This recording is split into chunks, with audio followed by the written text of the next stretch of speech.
Hi, everybody. I'm Dr. Sarah Hays. I am the mentorship lead and co-host for Queer Women of Esports After Dark and the mentorship program at Queer Esports. I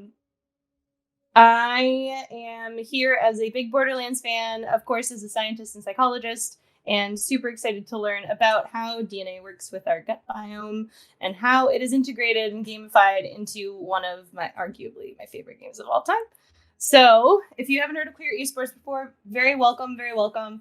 We are an org, 501c3 nonprofit that aims to bring equality and opportunity and visibility to queer and marginalized gendered individuals in the esports space and industry. So, welcome. Hi, my name's Nikki. I go by CamillaPanda on the internet. For Queer Women of Esports, am the development lead, but when I'm not doing stuff with QWE and streaming, I work at a nonprofit that focuses on STEM education. I also mentor high school kids in robotics and engineering. I've been in that program as a student and as a mentor for 15 years, almost 10 years as a mentor and volunteer as well. And I personally just really like science and engineering and all things that like bring that stuff together, doing things that involve like learning, not just in the traditional way of like reading a book, but actually playing a game, doing something like that is super interesting to me. So seeing like the gamification of some science aspects is wonderful, and I'm super excited for it. I also just really like Borderlands. That's perfect. I'm so glad you guys are with us. It's awesome. I think we have the perfect people here. Jérôme, do you want to kind of talk about why you're here, who you are? Absolutely. First of all, thanks for the invitation. It's a very exciting time to discuss all this. So I'm an associate professor of computer science at McGill University, Montreal. And my work is to, I'm a bioinformatician. I mean, I'm developing computer science, computational programs to analyze genomes. And I always like video games. So when I start my lab at McGill, this branch that we start to explore the connection of video games and real research. And so we start with a game called Philo, like about 10 years ago, and that grows until we finally met Gearbox and Gabrielle at Gearbox Quebec. And we made this game called Borderlands Science with all the team at Gearbox Quebec. It was awesome. Nice. So, Gabriel? Yeah, hello everyone. My name is Gabriel. So I'm but a humble science lover, but I'm also a game designer. And well, I was a game designer working along with Jérôme and a bunch of people back in Gearbox create Borderlands Science. I'm really grateful and excited to be able to talk about that game. That was quite the long shot when we first pitched it to the company. So I'm glad that we're able today to play it and discuss it. Amazing. Awesome. Thank you so much for that. So where are we right now in the game? I've never really played Borderlands, so take me through this. So right now we are in the ship called Sanctuary. In the third, there's technically 4 Borderlands games. There's a prequel to the first Borderlands game that was created well after it, but there's the original game, the second game. This is the third game. And then right now we're just doing various missions around the ship. We had to pick up some iridium, which is one of the currencies in the game, but we figured we'd play a little bit as we get warmed into the conversation and then check out the Borderlands Science game. So you are one of 4 kinds of characters. So if we look at Nikki here, she's what's called a siren. With the tattoo, I feel like, Jérôme, do you want to... I feel like I'm probably not the right person to do this description. I guess or Gabriel, sorry. is probably the best. Yeah, is the best person to describe this. I'd be happy to, but I don't want to misrepresent anything for the lens. Yeah, so I don't know how familiar everyone is with Borderlands, but yeah, basically, this is a looter shooter, which is, well, we can see from the picture here that we are in the first person and there's weapons there. So it's a looter shooter where you can incarnate one of 4 different characters. And I mean, there's a campaign, there's missions to be done, there's a lot of guns to get and a lot of loot to have. And right now, we have the Siren character, and I just have a blank. I don't remember her name right now. Same. I'm trying to remember. Let's see. I just take a look. I mean, it's Amara. Yeah. Yep. The Here we Siren. And in every Borderlands games, there were a Siren character, which is kind of the magic wielding character, and probably the most fun to play. That's my opinion. So yeah. So she's playing Amara right now. Mm-hmm. And I'm playing the mech character. I was showing that off a little bit as you were talking. And so that's you. Each character has a special ability.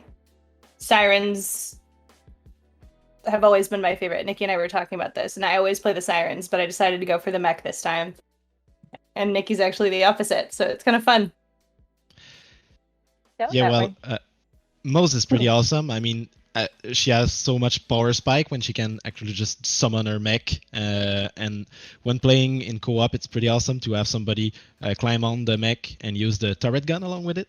So yeah, those are my two favorite characters, in fact. So pretty awesome team you got there. Amazing. This is amazing. So you approve of our choices today. Perfect. This is great. So yeah.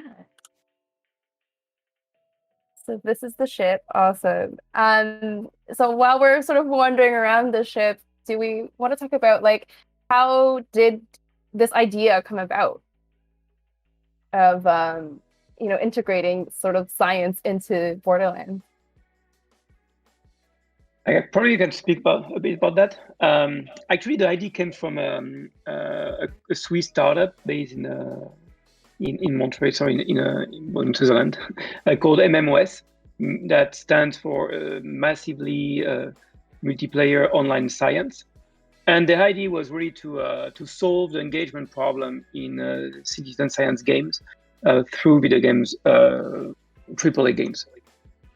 So they had previous collaboration with CCP Games, where they deployed a game called a mini game called Project Discovery, when they helped to classify images from cells and study exoplanet. And now this is another project about studying flow stoichiometry data for immunology studies related to COVID.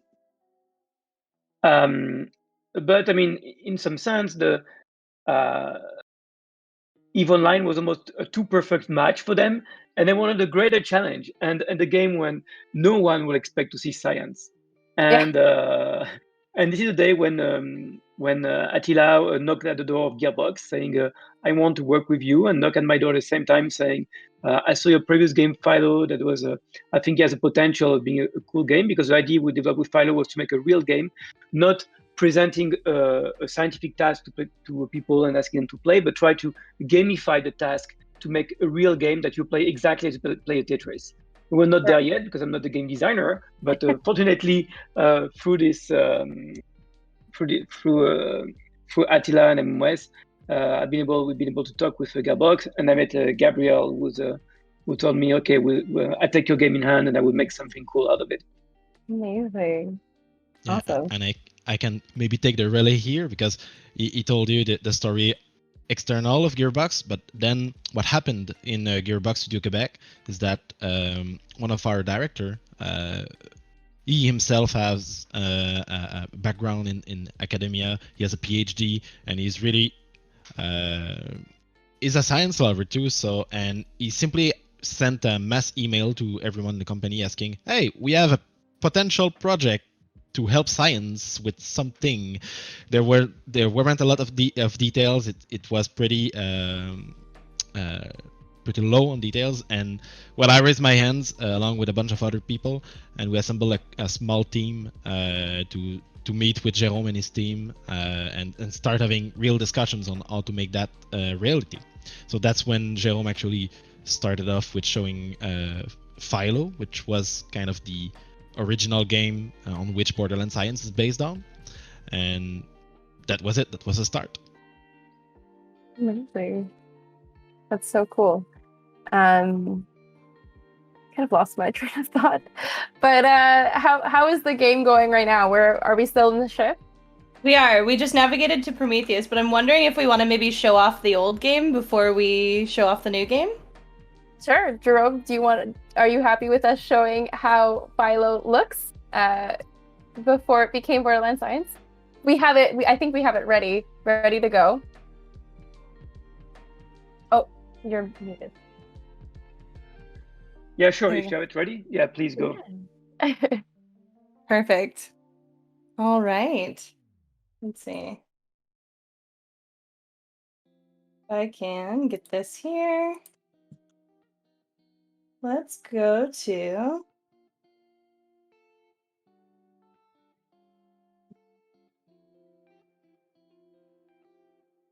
there we go. So this is how it originally was.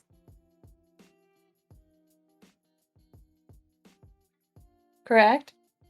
Yeah, Yeah. and actually, it was even worse at the very beginning, so, because we still had we implemented a couple of times, and this is the second version where we try to introduce a better story, and some quizzes and a different type of alignment, and also try to gear it more for educational purposes. But this is where you are, and typically you have this. If you go to either story mode, one up there, you can see one puzzles. Probably the blue one if you go to the right. Unless you want to do the full story mode, you can click in the middle if you want for the full story mode, which is basically it. But you need to go through all levels. So okay. So maybe I'll go back. Yeah, just go back. All right. Probably have to skip here, I think, to reach the end of the slide. Yeah. There we go. And if anybody in chat has any questions, please feel free to post them. We have a whole bunch of wonderful commands. If you do !Q, it'll lead you to a link where you can enter your questions, and then we'll be able to answer them and ask them of any of the panelists that you like. Perfect. All right, this one? But just go on the right, so click the arrows. The arrow here at the bottom. Just here on the exactly this one. Mm-hmm. Click on the middle, this one, this big icon on the Philo, and you have directly access to the game here. Okay. So how do I? So don't just click on the middle of the icon. Yeah. Okay. Yeah, so basically, Philo was the idea was to solve one problem called multiple sequence alignment, but I try to avoid a term like this. But it's comparing the DNA of different species.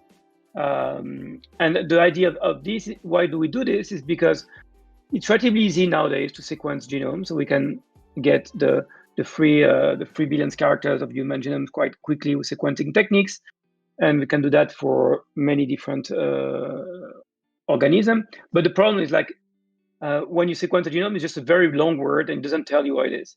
So to understand which part is functional or not, so does something or not in a genome, what we do is comparing the genome from multiple species to identify patterns that is of DNA that is conserved among different species. And if we do that, it's a good thing. It's a good signal for us because it tells us if it's there, it's probably not just by chance because there was selective pressure applied there. That means that it's potentially a marker for something important happening. So long story short, I mean, this problem of comparing DNA from different species is one of the most useful, but also one of the hardest from a computational point of view, but also from a scientific point of view, in the sense that we cannot encapsulate what is a good alignment with a single scoring function. We need really, it's an agreement between multiple people and depending on the context and so on and so forth. So typically what's happening in real life when we do alignment in science, we take the DNA from multiple species, we ask a computer to take a first shot at the alignment, and then after scientists go behind and try to correct the mistake of the alignment, tell us when it's right or wrong, and fix the alignment. The problem is now the sequences are very fast, we're generating a lot of sequences. So how do we solve this? We need to engage more people. And how do we engage more people? Well, not by giving them a sequence, but by embedding this task of aligning inside a video game. And that's what we did with Philo, where our goal was really try to attract as many people with lower the barrier of entrance.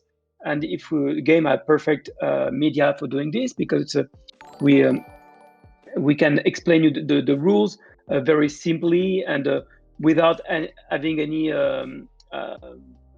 requiring background from you, too much attention for a long time about details that may not matter in the end for the solving the real task.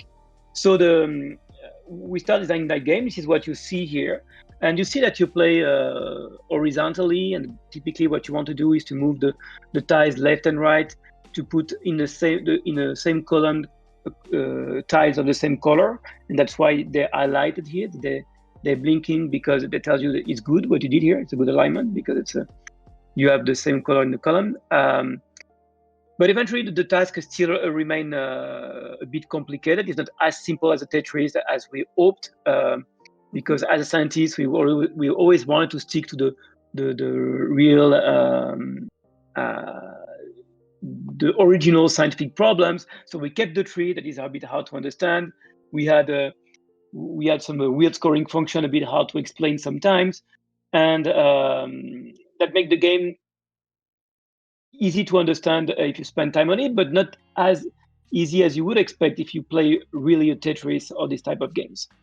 And this is basically where we start with Gabriel when we start working on Borderlands Science, saying like this is what we have. The good part of it, like we understand what can be simplified, what cannot be simplified.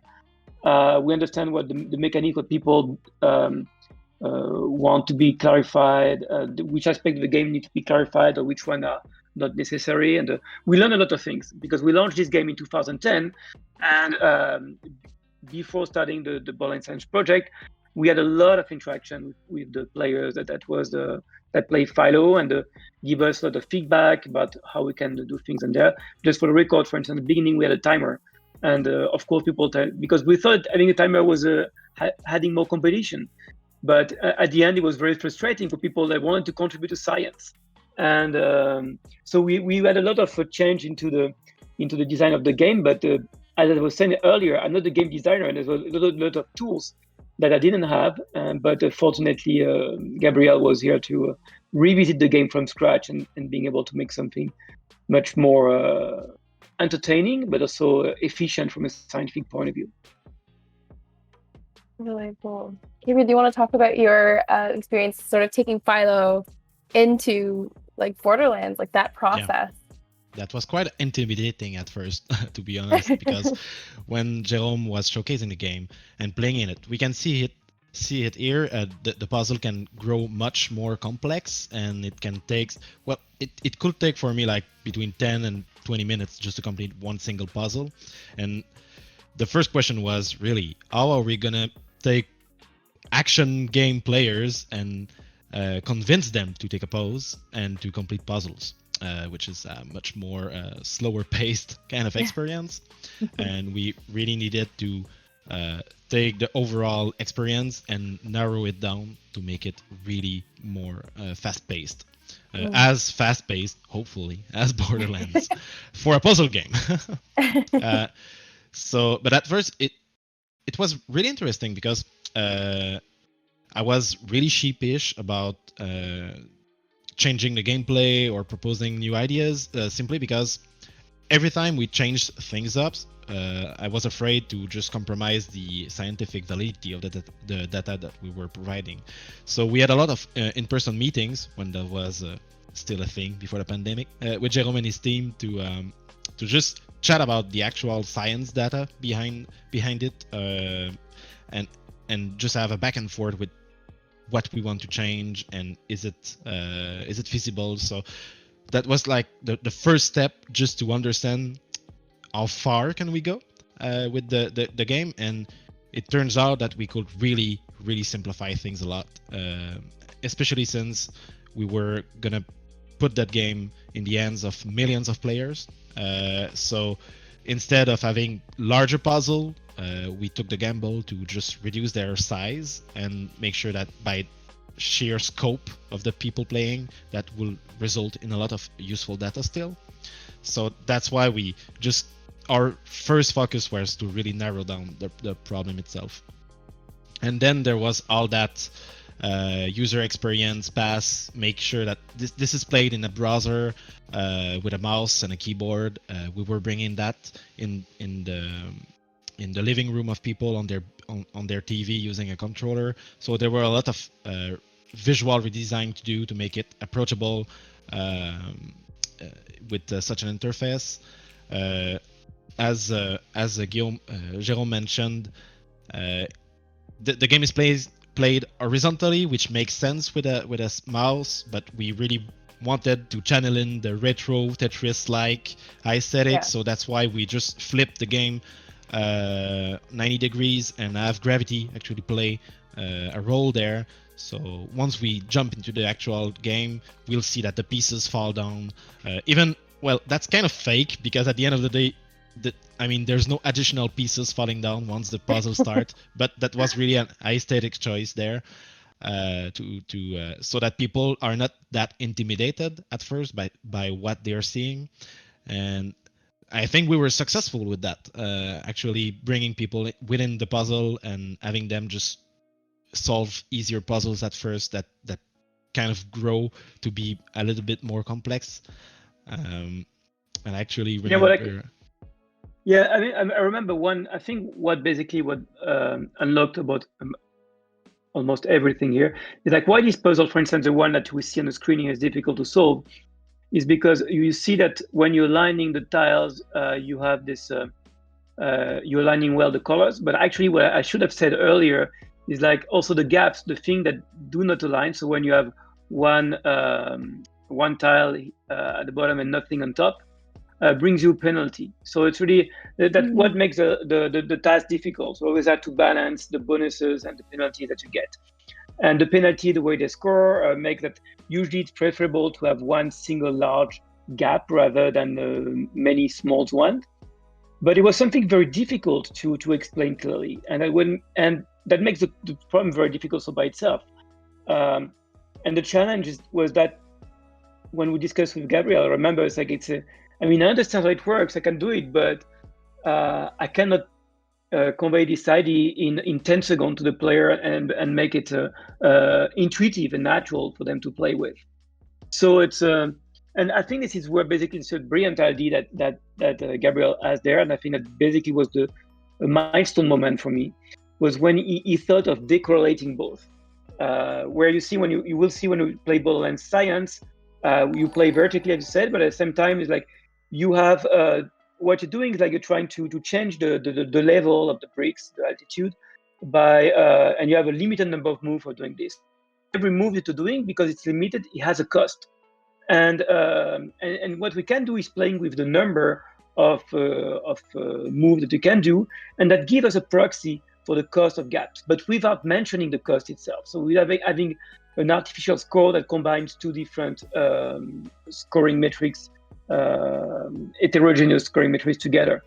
And what was very a revealing moment for me was that suddenly that was making the game much easier to understand, and it was making the game Borderlands Science itself possible to implement into a game like Borderlands. And at the same time, what we found after is like also from a scientific point of view, it was opening question and exploring a scheme of and try to understand how people were solving this problem that were not possible to do before this.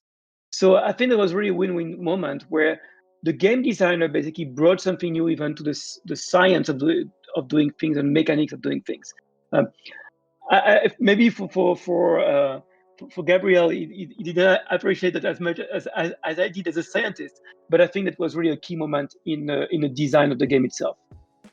I think that's really interesting that like the game design part actually enhanced the scientific side. So that's really cool. That's really cool to hear. So how is this game going for you, Sarah? Once you said, Jérôme, that there's like a sacrifice balance of points there where like I was trying to get all of them to get boxed in like that with the triangles. But when you said that that wasn't a requirement, then that totally like helped me understand this game. But it is, I can see where like this game makes a lot of sense.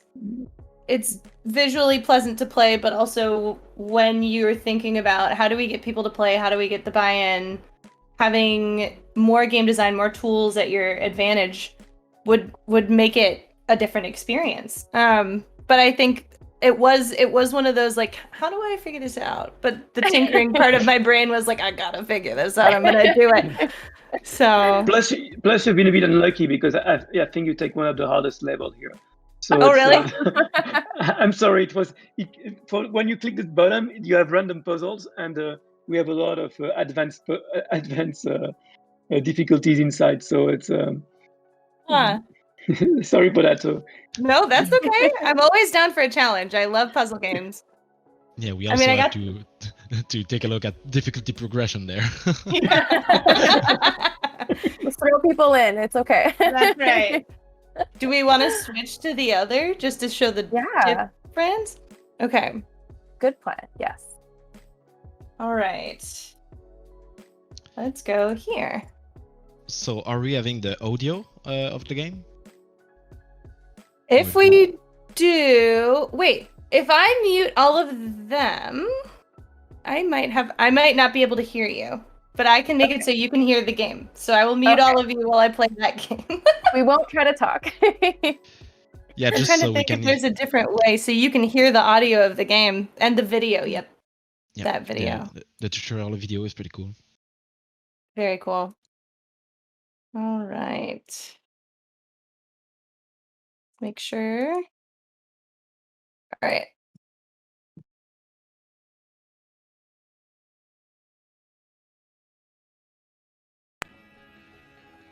Can I get a thumbs up if you can hear the sound of the game? Anybody? Anything? Is that just me?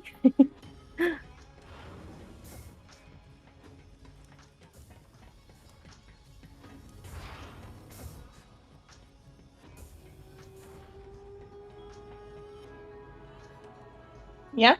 Good to go?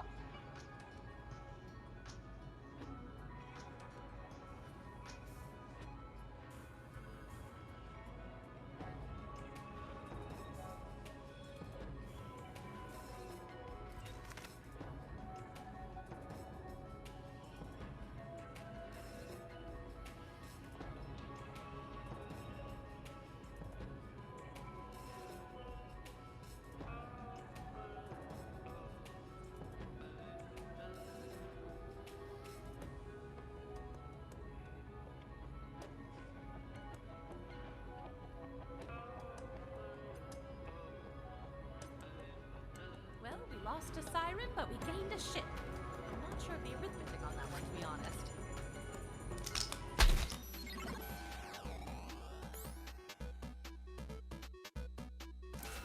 Ooh.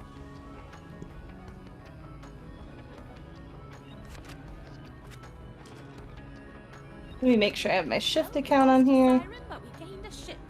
I'm not sure of the arithmetic on that one, to be honest. I have a shift account.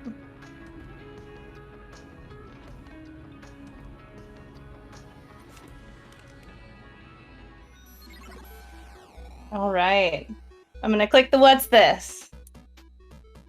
Hey folks, this is Mayim Bialik, actor, PhD scientist, researcher, and your favorite person. Today, I'm here to talk to you about video games and science, and how we can grab both by their necks and make them kiss, consensually. Long story short, by playing Borderlands 3, you can contribute to real-world scientific research, as in data that helps real people in meat space. Speaking of meat, did you know that more than half the cells in our bodies are alien? Only 43% of our cells are of human origin. The rest belong to foreign microbes. These microbes have a massive impact on our body's health. The more we study microbes, the more we can learn about the accumulation of meat and existential terror that is the human body. These microbes are made up of DNA, just like us. Each microbe has its own special DNA signature, and similar species of microbes have similar DNA. If we could sequence all the different species of microbes found in the human body, which, remember, make up more than half of the cells in our body, we'd learn a ton about ourselves. To that end, the Microsetta Initiative collected tens of thousands of samples of, to use the scientific term, doo-doo. Extracted the DNA of the microbes inside and sequenced it. Now we just need to organize this data.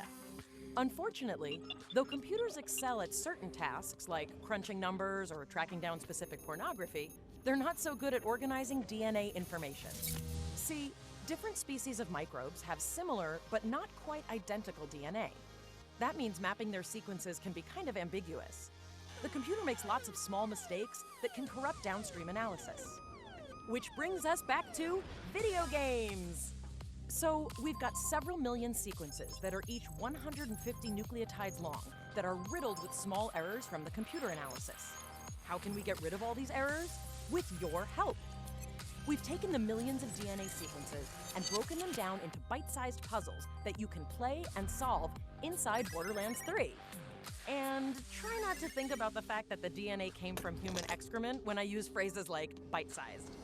By playing Borderlands Science inside Borderlands 3, you'll be directly helping our scientists organize and compare this dung data. The game is simple. You'll be confronted with different strands of DNA, each made up of individual tiles. It's your job to place as many of these tiles as possible in their appropriate row while matching the colors. It's not always possible to line everything up perfectly, but that's okay. By playing the game and matching the sequences, you'll also be identifying the errors in our computer analysis and helping scientists across the planet build a better algorithm for the future. And since all this research is open access, the entire scientific community will benefit from it. This research could directly lead to a universal catalog of all known microbes, which could lead to new breakthroughs in food, medicine, exercise. The sky's the limit. And it all starts with you playing a video game. But if the pursuit of knowledge isn't enough of an encouragement to sort through virtual butt microbes, then fear not. Playing Borderlands Science earns you in-game currency you can spend on booster items for your characters. Oh, and this is all totally free. Just activate the Borderlands Science machine on Sanctuary 3 and sort some gut microbes.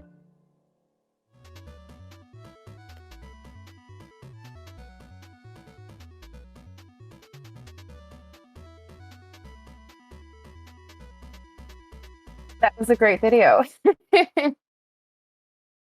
Yeah, actually, what was interesting with the video is like now when I'm giving a talk, even at McGill, I don't bother to speak anymore. I just Yes. take the video and say, "This is what I'm doing." And you got mine by like voicing it, so who better? That's amazing. Yeah. Okay. Well, Now, I can put the mutes back on and I can play with the game audio, or how would we like to go about this? Gabriel, do you have a thought? I have no preference, but But I think we can keep on talking about the game itself. Sounds good. I turned on the subtitles, so it helps too. oh, perfect. Thank you. Yeah, if anyone is joining us from RCIScience's side, as per usual, you can always also ask questions through our Twitter at RCIScience or even email us at information@rciscience.ca. Those are all options if you're used to that.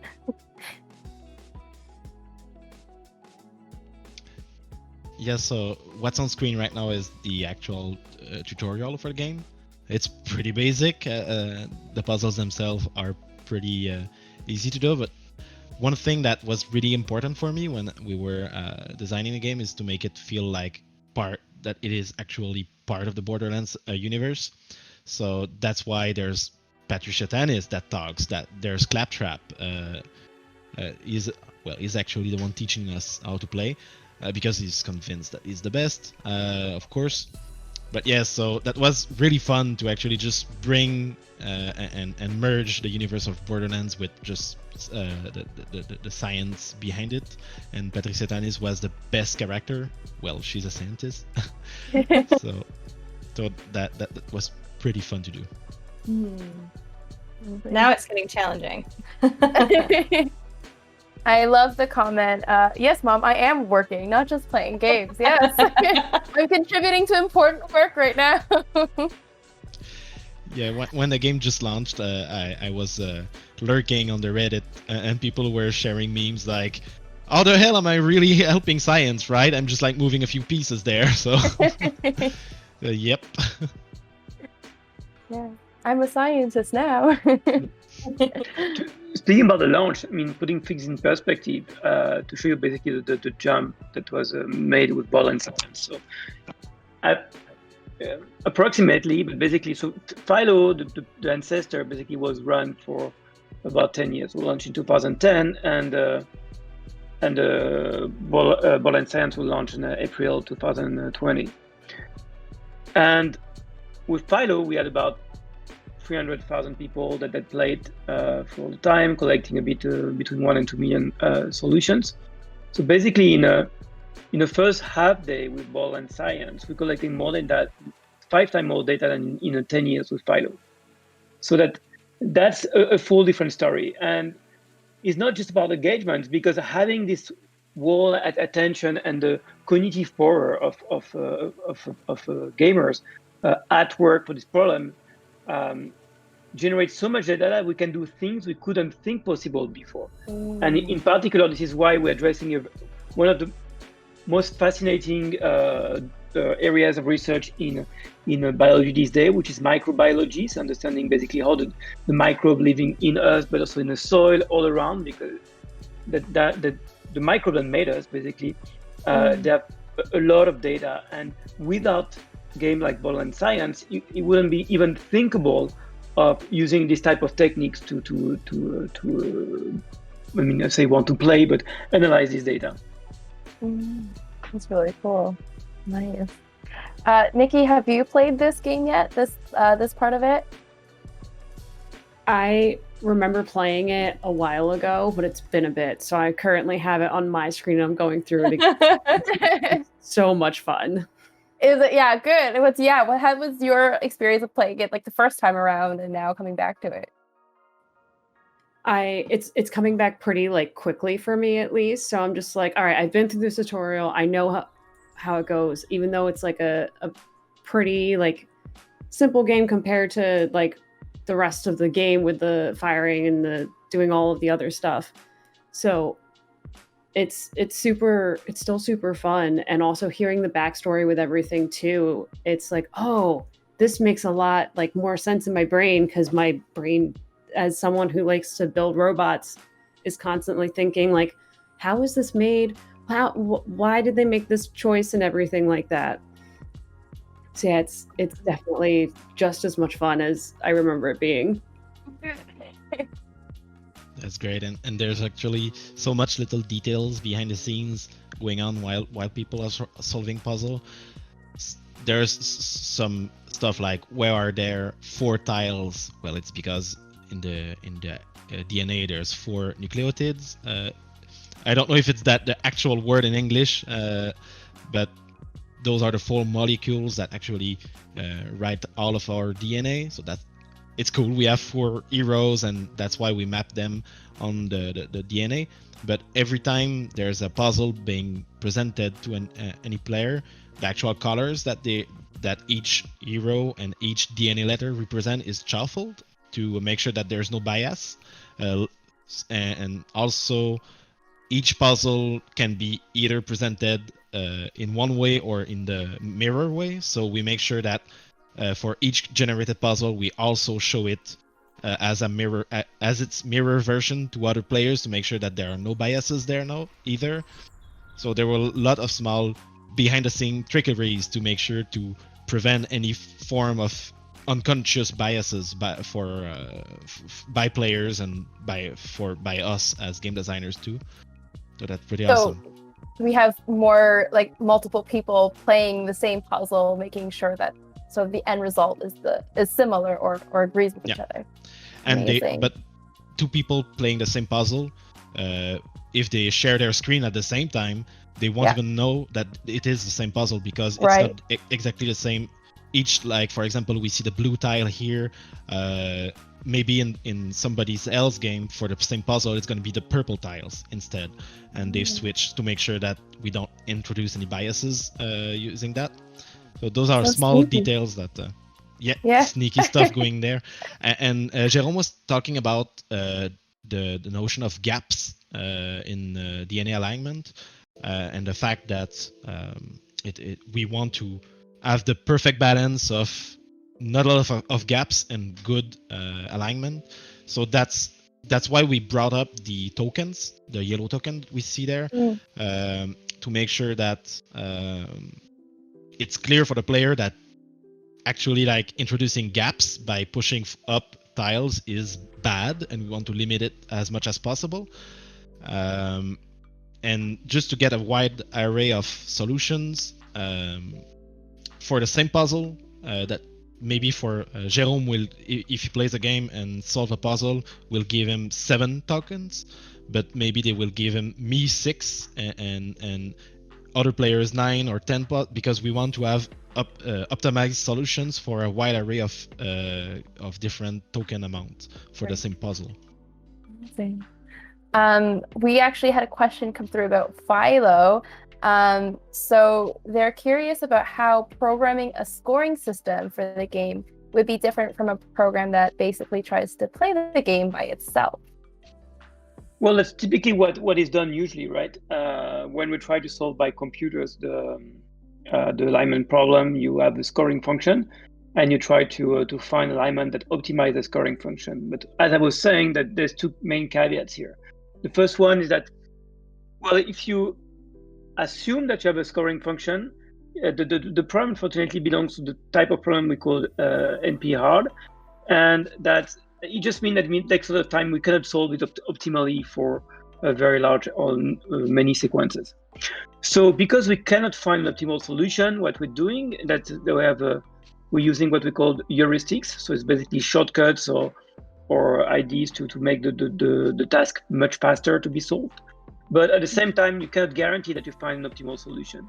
So you have a lot of very good programs making good alignment using these heuristics, but they have no guarantee at the end, and they don't work the same on different type of sequences. It depends a lot on the collection of sequences you try to align. And more sequences are different, more difficult alignment are. And so that's the first part of the story. But the most interesting one, of my perspective too, is like this also assumes that you have a good scoring function. And typically what we're doing in Philo, but also in Borderlands Science, we use the scoring function to select, to filter the best or the good candidate solution. But potentially we also take the best one, but the one just below as well. So we really try to see where people, by the visual perception they have of the puzzle, where they like or they feel like the tile should be arranged because it pleases their eyes and the brain. And so typically the problem with the alignment is like we don't have a clear scoring function. You look at 10 different algorithms and you have 20 different scoring functions. And so it's a lot of discussion, and at the end it's always come back to an agreement between multiple people. And this is typically what the game's trying to capture. By what was it saying, Gabrielle, about having many different ways of presenting the puzzles, changing the colors, orders of columns or rows, something like this, is we're trying to remove any potential bias. And at the end, we're making some kind of consensus or vote. And we see where the collective intelligence of not one single individual, but a crowd of individuals, where is it going? And this is what we want to capture for the game. Amazing. That's awesome. And then actually, this is a question that I'm also curious about, and our viewer is, what are the user statistics like? So do you know if you have a lot of non-gamers coming into Borderlands playing Borderlands Science, or is it mostly people who usually play Borderlands playing it? And how many people have played Borderlands Science? Yeah, actually, that's a really good question. We've asked our team at Analytics to try to find if we can extrapolate from the data we've seen, if we brought in any new player for Borderlands, explicitly for Borderlands Science. And unfortunately, we don't have the necessary data or variables to be able to deduce that. So that's a bummer. There were, the only thing I can say is that, throughout the life cycle of Borderlands 3, there were a lot of different press releases, of course, when the game came out, but every time there's a new DLC pack and stuff like that happens, there were press releases. But for Borderlands Science, when it was released, it was a single biggest press apparition everywhere on the internet since the launch of the game. So it generated a lot of interest about just the Borderlands brand itself, but I can't objectively say that it led to more sales of new and eager players. I don't know. I hope so. And do we know how many people have played Borderlands Science, or how often it's been played? What have the results been so far? But what I can say, it's about I was mentioning earlier, like we had 5 times more players during the first half day of Borderlands Science and with Philo when it was launched. But in 3 months, basically, what we had a paper. We wrote a paper a while ago about this, to reporting this. We reached 1 million players. So in less than 3 months after the launch, we reached 1 million players and collected 50 million solutions. And this basically that changed everything into no single. You have citizen science project that collected collectively 1 million players, but it was about among for over a decade, and it was split about many different projects. And here, what was remarkable is like in one single shot, we're able to reach that level of engagement that was never seen before. So we really have several order of magnitude, and you see all the potential that this game have, because because they seem to be just here to entertain you. Everyone is there, but at the same time, all the game by definition they requires a lot of problem-solving skill from you. So you develop this problem-solving skill. You don't realize it because it's well-designed, and the game designer are good enough to let you think that you're just playing and getting entertained. But actually, you're developing problem-solving skills, and your brain generates dopamine, and you're happy about it. And because we're wired in a certain way, you're just getting better and better and better. And that also enables you to tap into this huge potential that gamers are. So it's we have more people and more skilled people. Wow, amazing to hear the numbers. That kind of blows my mind. We have another viewer say, this game is super cool. How come this couldn't be solved using machine learning like AlphaGo, chess engines? What I was mentioning earlier is because it's relatively easy to when you play Go, when you win, when you lose. So you can generate a lot of data and try to learn out of it. I mean, I could speak a lot for that too, because at the same time, machine learning can be very powerful, but it's very energy insufficient. I mean, your brain, for instance, think about it. Just thinking about the very short story about AlphaGo, right? It has superhuman performance, but it has been trained itself on millions of games. But if you take the best human players, they didn't play these 1 million of games. They had a very limited number of games, and they try to extract a lot out of it. So you see that here there's something very interesting. I'm not saying that one is better than the others, but we're using 2 different types of techniques and approach of the game. So that's part number 1.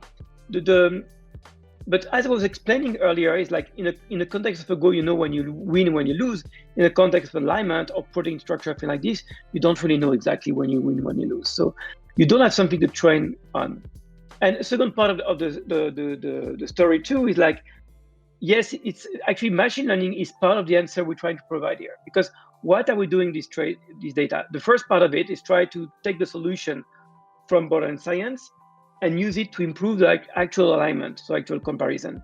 But the second step would be to try, and that's what we start to do actually too, is learning from what the player did. And we use here indeed machine learning techniques to try to learn what the player did well and encapsulate that into a machine learning framework and generating programs that will align better than the known algorithm. So at the same time, it's trying to solve the problem, but try to learn and make better methods for the future. So machine learning is part of the solution. Okay. So you're sort of like training to get to the point where machine learning could be used, but we're not quite there yet. Yeah, exactly. And that's just the idea of all this field of crowdsourcing, acceptance, and game is generating data that we can leverage afterward with machine learning techniques. It's a win-win situation, and hopefully at the end, when the algorithm will be good enough, we'll have to get the gamer to beat the machine and improving that's again. the next step. Okay, so if you're super competitive, this is where it's going to go. But don't understand, we should never underestimate the human brain as well. I mean, it's super powerful and doing things in visual pattern recognition that we cannot even imagine of doing in machine learning. Right, that's a really good point. We're great creatures. So we also had another question of how long did it take to make this game? And I think they're curious about your background. They may have missed it at the beginning. So if you want to go into it a little bit, Jérôme and Gabrielle, just to refresh why or how you're a part of this project. I think Gabrielle can start with it, and after I can add my 2 cents. Yeah, I can start. I've been a video game developer for the past 15 years now. I've actually started as a programmer, but what I really wanted to do was game design. So I've been game designer and level designer for a lot of time, and then went toward more of a leadership roles. But Borderlands Science was kind of going back to actually making games. That was kind of a pet project for me within Gearbox Studio Quebec. And also, before going into the video game industry, I was pursuing a career in science. So I've made my choice. I was kind of a crossroad. Am I going into biology, which was my first choice, or in the video game industry? So, you all know now by now where I went. So that's basically kind of my background. As for the game itself, once we started, I think the little dog will bark a little bit. I'll mute myself if it happens. But yeah, the game itself, it took about 1.5 years, I think, but not full time, because when it was presented to us, we were already pretty occupied with Borderlands 3. We were working on levels and missions on this game, so this was really just like a side project for people that really want to help science, and so that kind of game can sometimes take like a few months to produce. But within the sorry, my dog is distracting me. Somebody's coming over and is like all excited, but yeah. But within the context of actually working on Borderlands 3 at the same time, we couldn't put all of our time there, so it was 1.5 years, and that I could say it's part-time. Amazing. Yeah, so maybe what I can add to this too, it's so here we're discussing indeed with Gabrielle presenting the project, but it's what is hard to represent is how the collective work it has been, right? There was been Gabrielle was mentioning earlier. First, we really need to have people rooting for us at the highest level of Gearbox. So in Quebec, there was Sébastien Caisse, and then we also Randy Pitchford himself that was pushing hard for this project. And without the support, this project would have never been able to even reach the first levels. But there's also what really was very impressive for me, where I learned a lot also from scientists. It's all the work about assembling these different expertise, because developing a game is not just going onto your keyboard and just typing line of code and the game is out, right? There's all this consideration about the graphics, the story, the integration, the game design itself, the science too that we had there. And it's true. We imagine that when you're working with scientists, usually we have a deadline, but we used to over the deadline. The deadline is passed. Too bad. I will reach the next one. But you don't really like this when we develop a video game, right? You need to reach a deadline and make things happen. We had a fantastic producer. So Amélie Brouillette was here that was able to assemble everyone with this part-time here, part-time there. So we got to work on this specific time, making everything happen.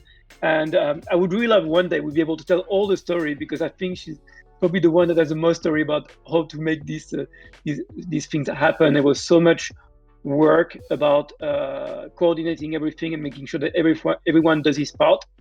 That is probably even the most interesting part of the development of this game. So it's but it will probably take hours to discuss this. Yeah, because I mean, Jérôme, you were the science part of it. I was the game design part of it, and it was, but really, actually, as you said, bringing all a functional team together and actually putting having people the time to create that game was, I think, the major undertaking. Because I mean, we talked about if the game actually moved sales for Borderlands. We don't know that, and frankly, we don't care about that, because that wasn't, well, for me, that wasn't my objective. It was, so it's a hard sell really to come in the video game industry, which, well, it's all about money sometimes, but actually pitching it as, no, it's more of a philanthropy project, and that's why it's free. That's why it's part of that. But it couldn't have happened with the team that we had, with people that just wanted to make it real. Mm-hmm. Amazing. I know we have a bunch more questions from our viewers, but I was wondering, Nikki and Sarah, if you wanted to add anything, comments, or even questions. Oh gosh, I would be curious about how the I get really curious about like the mechanics and the I mean, when I studied it, we called it ludology, but not me, like that was the, I don't know, the structure of the game and how the gravity works, like the physics of the game. I just found that interesting, and maybe like, where did you come up with the idea to flip it? So I thought that was fascinating, to flip the whole game to make it a completely different mechanic, but it's still doing the same work with the DNA sequencing and the solutions. So I'm really curious how that still operates in the same way. Yeah, well, it kind of occurred to me with some a small anecdote. I was playing Philo, the game that we've shown earlier, and well, you ended up on a more difficult puzzle, but for some reasons, when I first tried it, I was having really trivial puzzles being given to me, and most of the time, all I had to do was to just bring all the pieces to the left. And just because of that, I said, why can't we just like automate that? Why can't AI can do that? So that's why just thinking about it, I thought about, well, if we just flip it and use gravity, that will compress the all the tiles together at once, and then we start from there to optimize the solutions. So that was just because of trivial puzzles. That's awesome. Sarah stole my question. Oh no! Really? But yet, but there's still more. I feel that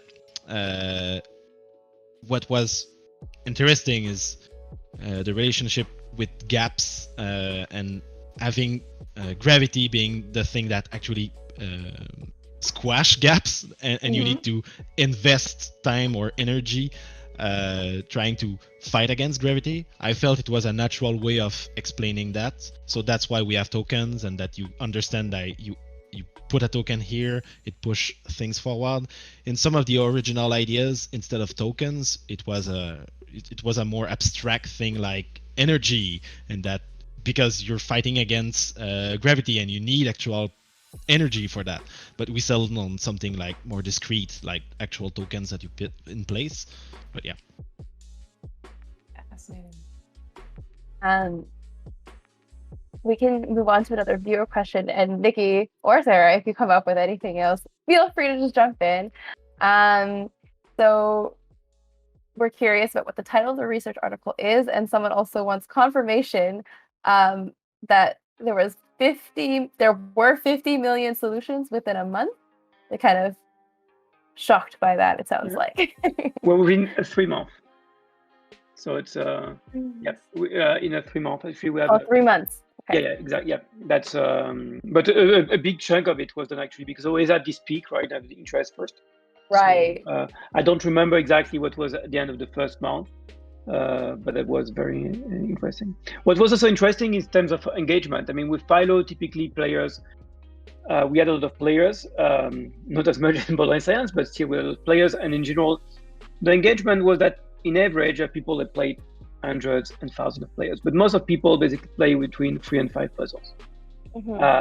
And with Borderlands Science, basically it was a 50 puzzle in average. So you see there's much more engagement, which is very important from the science point of view. For sure. Wow, that's amazing. And what was the title of your research article?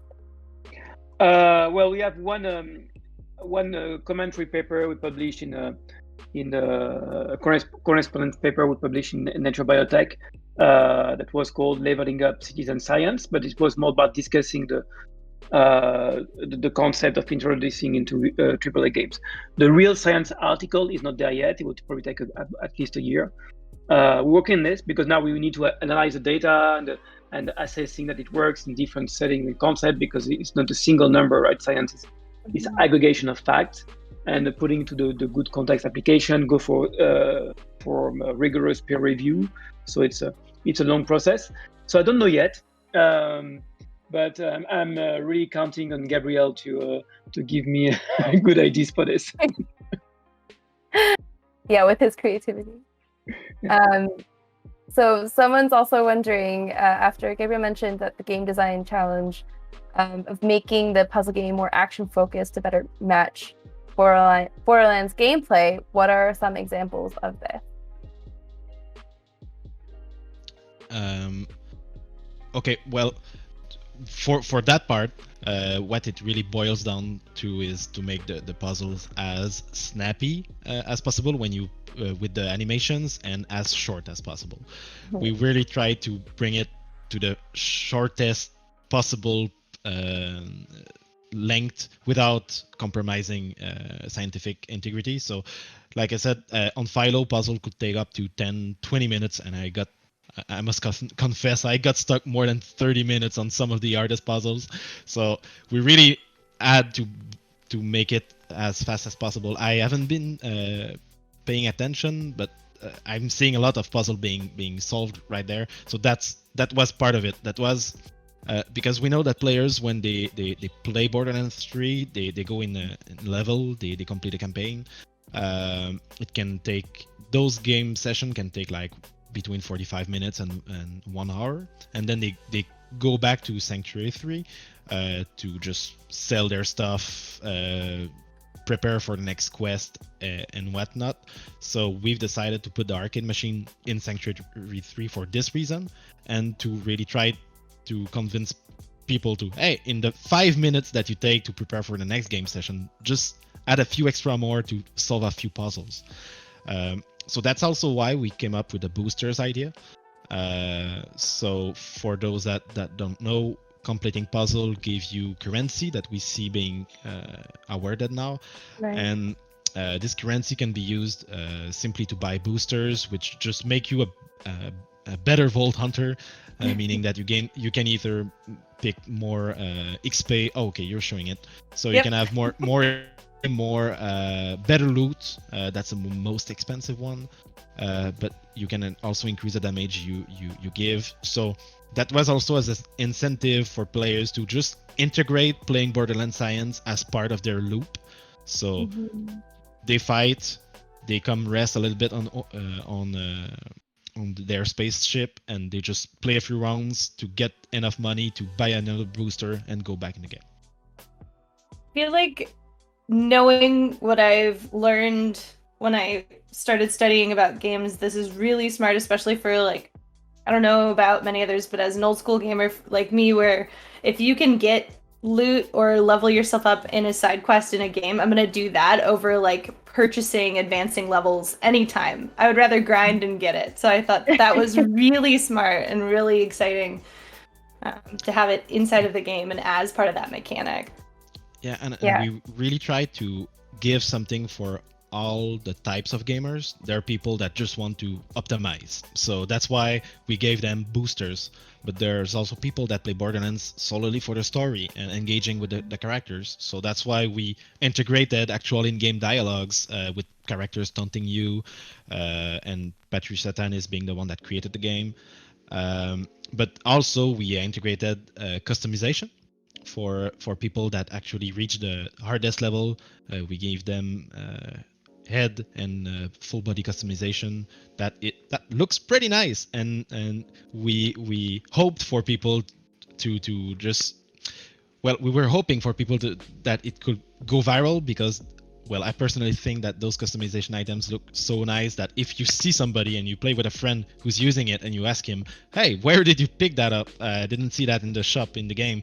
So, oh, it's not in the shop. You gotta play Borderlands Science to get it. So we really try to give something to different, that appeal to different people. That's so clever. I love that. So we have another question in terms of why Borderlands 3. Was there a personal choice, or did you guys already know each other? I think we have a little bit of a backstory there already, but why not just do something that's standalone on a phone, for example? I can take that one.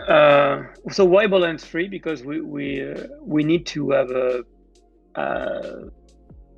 people. I mean, a game and game developer motivated for integrating that game, right? Because the time we did it, there was nothing equivalent done. So we need someone that was intrinsically interested by this approach of integrating science, and that's why I was mentioning that the key role that Randy Pitchford and the Sebastian Case played there, because that they put things in March, and that it gets and with Attila Snyder, they really push the initiative to occur at the highest level, and after we had the details to put them in place.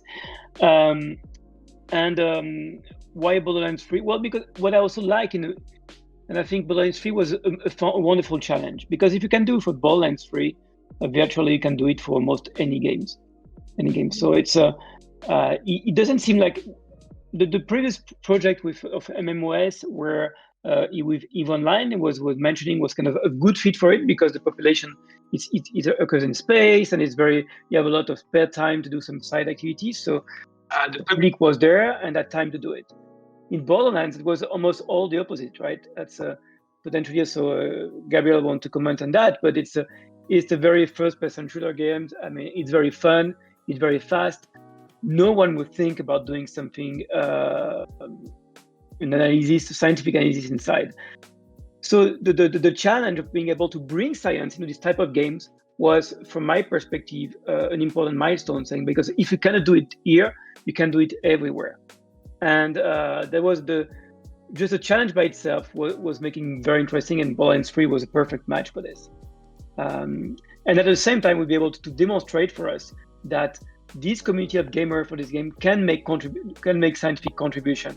It's not just a matter of people that are interested, generally, naturally interested to science. Instead of waiting people to come to us, it's very important for us to go to the gamer, to show them that they can do wonderful things. And we're willing to spend the time to bring them the science to them. Mm-hmm. And the Borderlands Science was the perfect vehicles for doing this. Why not doing for mobile, thing like this? Because it was already done. I mean, we followed it. We have an app version of it like this. So eventually, this is something that we could have done by itself. The challenge was really the integration into the universe of Borderlands 3. Right. Yeah. Go ahead. Sorry. No, I just want to see if Gabriel has more to add to this. But I really like this challenge of bringing it inside the real game where people are. Yeah, it kind of felt natural for me to do it that way. And for the mobile version, it's, as Jérôme said, it's already been done. And why are those games not more popular? And I think that's because people don't naturally think about going out and finding citizen science games, but they do exist, and there's a bunch of them on the web or on mobile. So our challenge was really just to push it in front of the players and really leverage the fact that Borderlands is a pretty big franchise with a lot of fans. So we wanted to just show them that they can help science. And I'm sure, I don't have any data about that, but I'm sure that a lot of them actually got interested in participating in other citizen science initiatives. Amazing. Yeah, it's really cool to see this come about. I know, at least from our perspective and the more sciencey side, we were really excited about this, and it's really cool to see Sarah and Nikki both really excited about this. So it's really cool to see both worlds kind of come together this way. So we're wondering, like, what is sort of next for gaming and research? Is there more to come? What can we expect?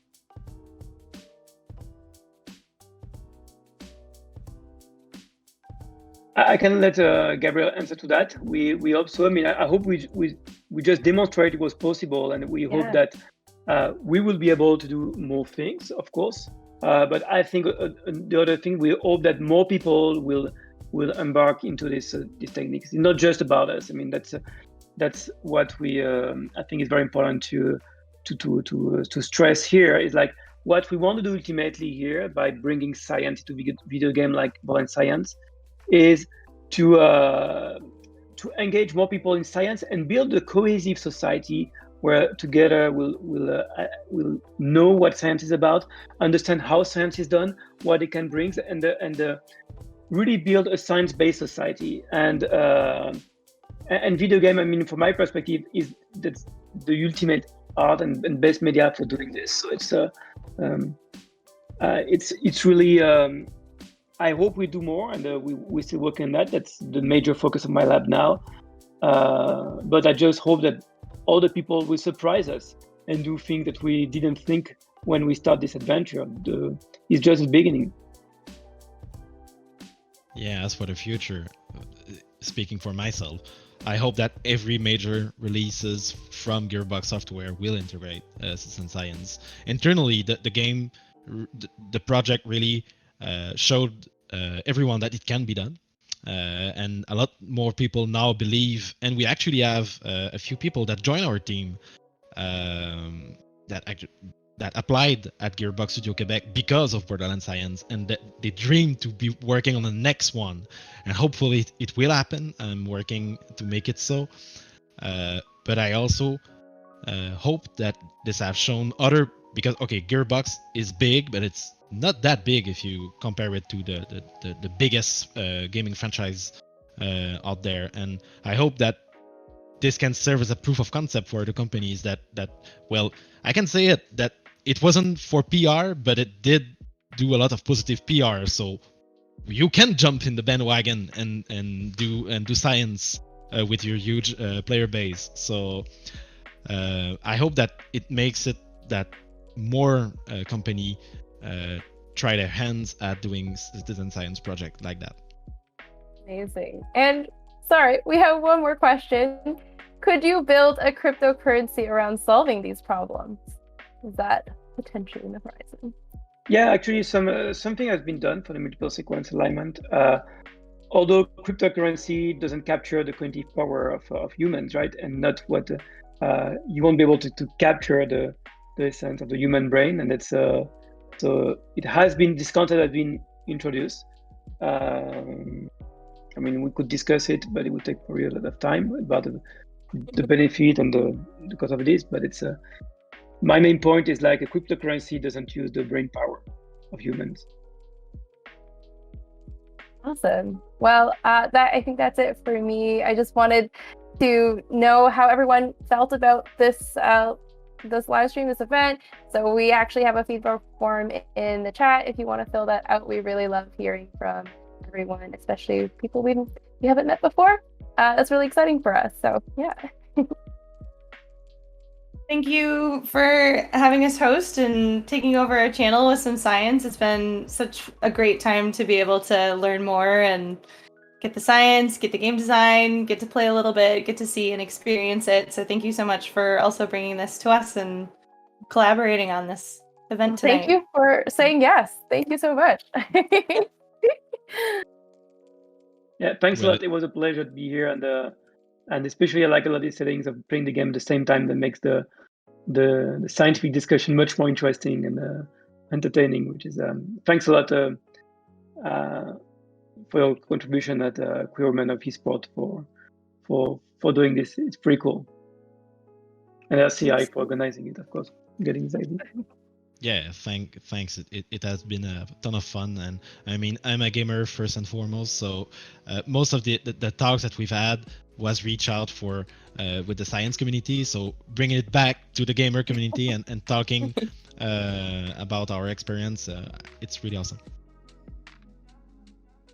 All right. Well, thanks. Oh, sorry. Do it, Nikki.